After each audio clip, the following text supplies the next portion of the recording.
Les traces de ces greffes de peau. Hein. Oui, les séquelles. Un deuxième. C'est parti. Avec donc un départ sans problème pour ces finalistes.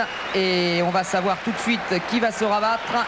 Certainement Maria Mutola qui va prendre le train à son compte.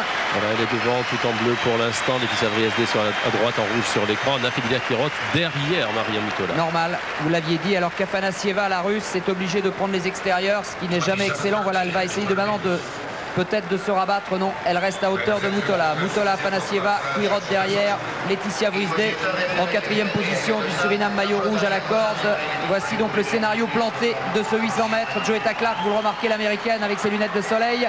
Et la troisième en partant de la fin. Oui, Nafedila Quirot court toujours ainsi à l'extérieur du premier couloir, donc sans trop faire de chemin, mais en étant toujours en embuscade. Nous allons attendre le temps de passage de ce 800 mètres, bien sûr avec toujours devant Maria Mutola. Ce n'est pas très rapide. Oh là là, elle va s'exposer certainement à des finishes. Attention, elles sont très nombreuses encore et c'est parti relativement lentement. Elle va pas assez vite, Maria Mutola. C'est un problème pour la Mozambicaine qui doit certainement le sentir alors qu'elle essaie d'accélérer pour empêcher Quirot de passer. Anafidelia Quirot est en train de se porter à hauteur de Maria. Oui, elle va pas certainement elle va la passer pour essayer de ne pas faire l'extérieur et elle bloque aussi Afanassieva, regardez bien. Oui, Afanassieva est pris dans la boîte là alors que Maria Mutola est toujours en tête. Anafidelia Quirot, Laetitia Vriesde qui est bien placée toujours à la corde. Afanassieva qui fait l'effort maintenant, qui a décidé de porter l'attaque. La Russe a essayé d'attaquer, mais Quirot, avec la science de la course qui la caractérise, vient de contrer au même moment. Mutola s'accroche toujours, mais ça va être dur pour la Mozambicaine. Entrée dans la dernière ligne droite. Anafidelia Quirot, peut-être au bout de son rêve. La Cubaine va essayer de passer Mutola qui ne veut pas, mais Anafidelia est plus rapide. Cuba qui remporte encore une autre médaille d'or après Sotomayor, Pedroso, Quesada. Voilà Anafidelia Quirot en 1 minute 57 secondes et 14 centièmes. Bernard, vous l'aviez compris dès le début. C'est une leçon. Ah là là, quelle leçon de 800. C'est une leçon de 800 mètres. À partir de 300 mètres de l'arrivée, elle a bloqué Afanassieva un petit peu derrière.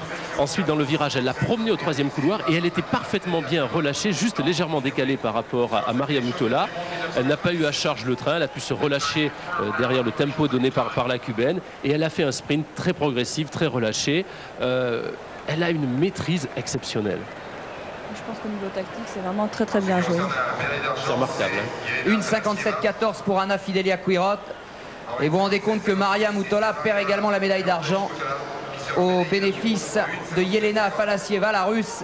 Et si Quirot, vous me direz avec des si, on peut aller loin, mais si Quirot n'avait pas enfermé Afanassieva, vous savez Bernard, hein, oui, mais attendez, si Quirot ne savait pas courir, bien sûr, elle ne serait pas championne du monde, c'est clair. Afanassieva qui vient coiffer sur le fil pour la deuxième place, Quirot, et troisième donc Mutola, pardon, et troisième Maria Mutola. La plus déçue, ça doit finalement être la petite surinamienne Laetitia Vriesde, qui n'est que quatrième.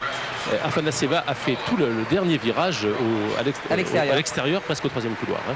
C'est incroyable, hein. Elle a été éjectée à l'extérieur. La Russe était très forte, seulement on lui a fait faire un peu plus de 800 mètres. Et à l'arrivée, ça compte, bien sûr. Alors c'est facile à regarder, on peut toujours disserter.